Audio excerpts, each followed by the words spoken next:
Hello, Googleization Nation. Welcome to Connect and Protect, a GGG Unleashed podcast, sponsored by our partner Ivanti, who makes the everywhere workplace possible. I'm Ira Wolfe. And I'm Jason Cochran. In each Connect and Protect episode, we will talk with Ivanti's digital employee experience thought leaders who are helping organizations worldwide connect employees and customers in our new anytime, anywhere workplaces without sacrificing security. Let's begin. Hey there, Googleization Nation. We're back for another episode of Ivanti's To Protect and Connect. I'm your host, Ira Wolfe, and we're continuing our series with Dennis Kozak, Chief Operating Officer of Ivanti. And let me tell you, if you're nostalgic for that office water cooler, get ready to throw it out, because on this episode, we're digging in once again into the everywhere workplace, a concept as futuristic as it sounds, but as commonplace these days as your morning coffee. Ever wondered what this place would have looked like if the pandemic hit us a decade ago? You know, when the iPad was basically science fiction and the cloud was just something that blocked your sun at the beach. We often challenge our audiences with this mind bender. And today we're deep diving into the heart of the matter, IT technology. That's right. Today we're stripping down the IT infrastructure because let's face it, we're gone from coffee pots to cloud pots. Before 2019, over 90% of us clocked into a physical office at least a few days a week. That's right. IT was like a hometown rock band playing only local gigs. But oh boy, how the tails have turned. These days, a huge chunk of us are not just visiting, but living in the cloud, at least a few days a week, sometimes full time. So today, we're going to get under the hood, or should I say under the cloud, because we're going to examine the seismic shift in IT from physical offices to floating ones.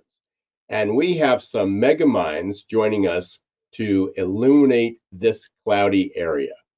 In the words of Bob Dylan, the times are a changing, and let me add, so is our work environment. So let's get started. I'm very pleased to welcome back Dennis Kozak, Chief Operating Officer of Ivanti. All right, thank you, Ira. So great to be back with you. Yeah, absolutely. So last time we were talking about what the employee workplace was, or the everywhere workplace was. I encourage everybody to go back and to download the 2023 Everywhere Workplace report that you have on your website. But as I mentioned in our intro, we're talking about not only has the physical location changed, but so have the demands and IT. Can you get, and I know there's a couple areas of that, not only with cybersecurity, but also the digital experience. So there's a lot to unpack here. So I'm going to turn it over to you. Well, thanks so much, Ira. There really is a lot to unpack. The whole idea of everywhere workplace is really underpinned by IT. If we didn't have the tools, the capabilities, the access that we have today, this would not be possible. You know, gone are the days where you got to pack up your briefcase, put a bunch of files in it, take them home, open them up, pour through all that paper, and bring it back to the office the next day, right? Now we do everything digitally, and IT is central to that from two perspectives. Certainly from a company perspective, you think about it in terms of, well, how do I enable access, but at the same time, protect that access and ensure that no company data, no company assets are lost or harmed in that type of digital interaction. From an employee perspective, it's the opposite. They think about how do they make this easy. You know, remember the days when we first had remote work and we had RSA tokens and you had to enter in a 14 or 28 digit key number that changed every minute on the minute. If you didn't enter it in correctly, you started over again. We don't have to do that anymore. So employees talk about, you know, having a really good experience with their company in terms of how easy it is. Do they get to use their own device, a company issued device? Can they do a mobile device, an iPad, like you talked about in your intro? All right, many different ways to connect, and you need to have a seamless and productive experience. So IT underpins all of that. So can we get into some of the security things that people may not have thought about? And I'm going to go back to it. And this story, I think when I first met Jeff, your CEO, Jeff Abbott.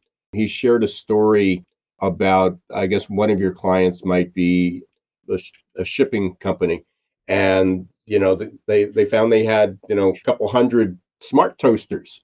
So you're having an office party, you're going to bring people in, and or even at home, they're logging on, and it's not only their mobile phone and their iPad and their laptop, but there could be a lot of smart devices around that people have. So it's impacted the control over the security, the ability for you to secure your network That's has right. changed dramatically.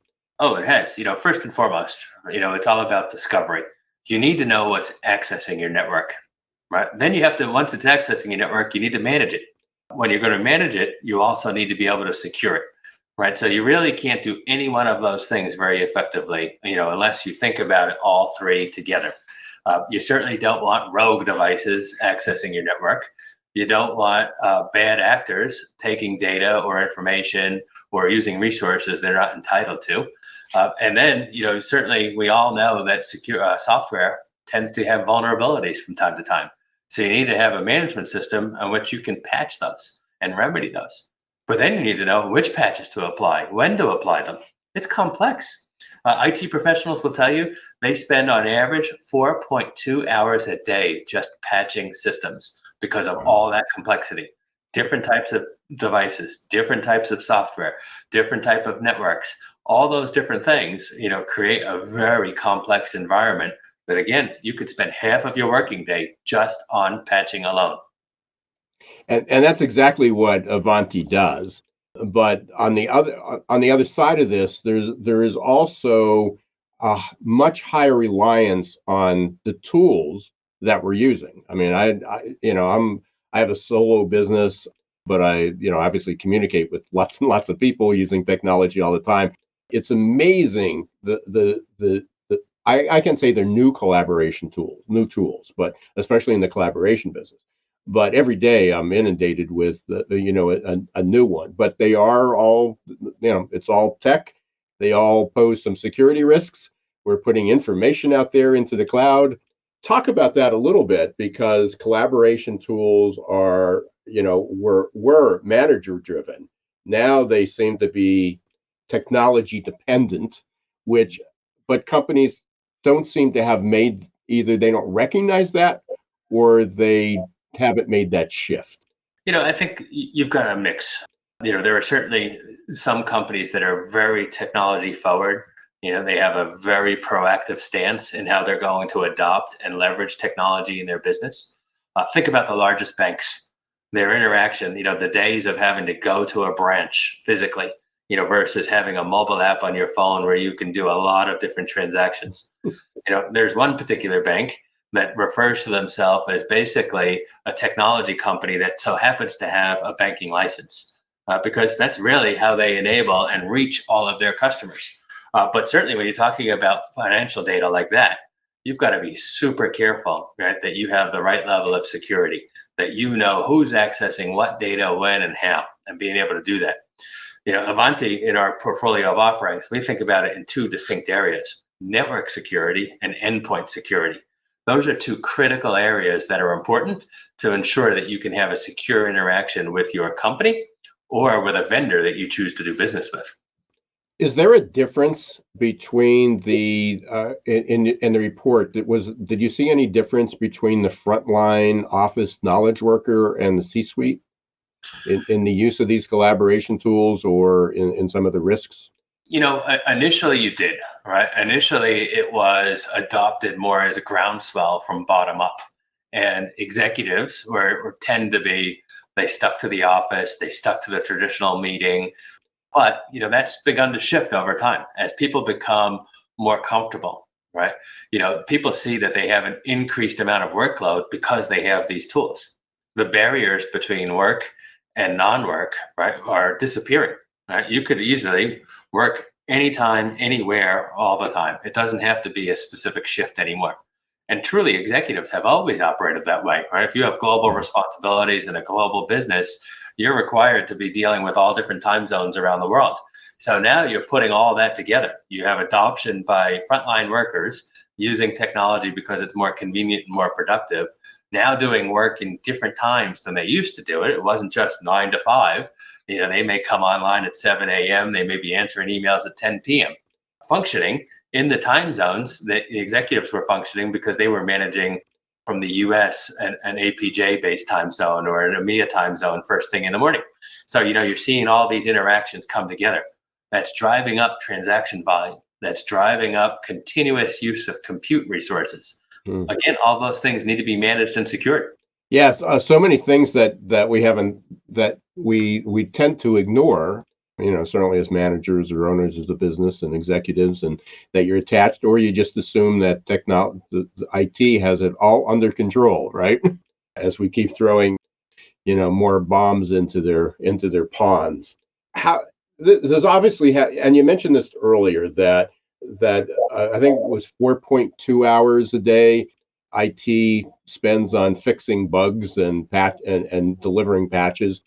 Is there any other impact that on IT? How's it changing their workload beyond that?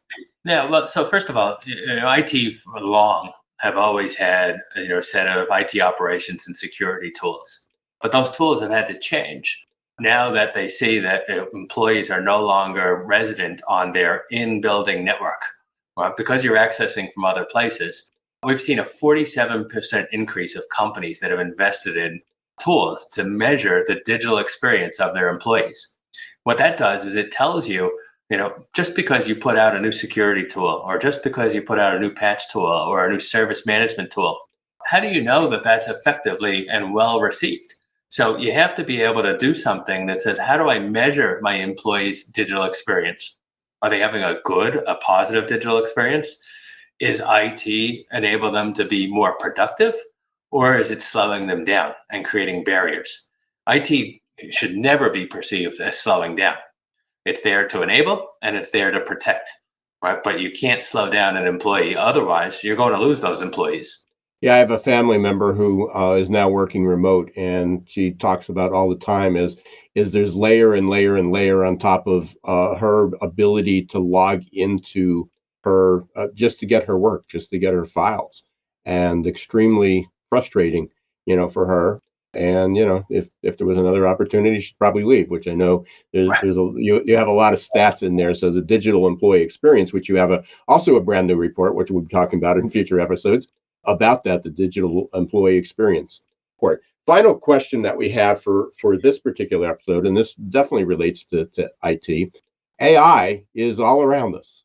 I'm sure you have organizations, and with not only within Ivanti, but many of your clients, employees are using ChatGPT, but kind of a gazillion other AI technologies, plugins. They may not even know it. What's the future? How's that going to change the workload of IT and also impact this everywhere workplace?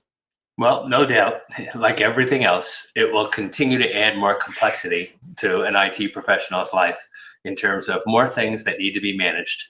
How are they managed? However, right, they are absolute game changers in terms of productivity. How do you use AI to automate mundane tasks? How do you use AI to improve customer experience? How do you use AI, really to transform your business? There are so many different dimensions. When we think about it as Ivanti, we think about it in terms of how we can use it internally to build better products, to build faster products. We think about it how we can use it to better serve our customers, give them information they want, help them resolve support tickets quicker. At the same time, our customers want to be able to use AI with our products in order to improve their businesses and to be able to improve their customers and their employees' experience. And so it's a very complex topic that has many, many different paths to go discuss. This could be an endless topic for another episode, Ira. Well, I'm sure people would love to have you back, and I know we'll be talking about it quite a bit. We talk about it every week on our Geek Skeezes and Googlization show, but really appreciate you being here again, Dennis. I know we're going to have you back for one more month, and we're going to talk about how this is impacting the workplace, work, security, IT around the world. We're going to be talking about global, local. For those of you who are listening today, please go up and download the Everywhere Workplace Report. You can get that at Ivanti.com. Thank you very much, Dennis. It's always a pleasure to talk to you. All right. Thank you, Ira. Pleasure to be here. That's it for today's episode. Thank you for tuning in and learning how to stay connected and protected in the Everywhere Workplace. We'll be back next month with another episode of Connect and Protect. But until then, you can learn more about Ivanti and the Everywhere Workplace by visiting their website, Ivanti.com. Until next month, don't let the shift hit your plans.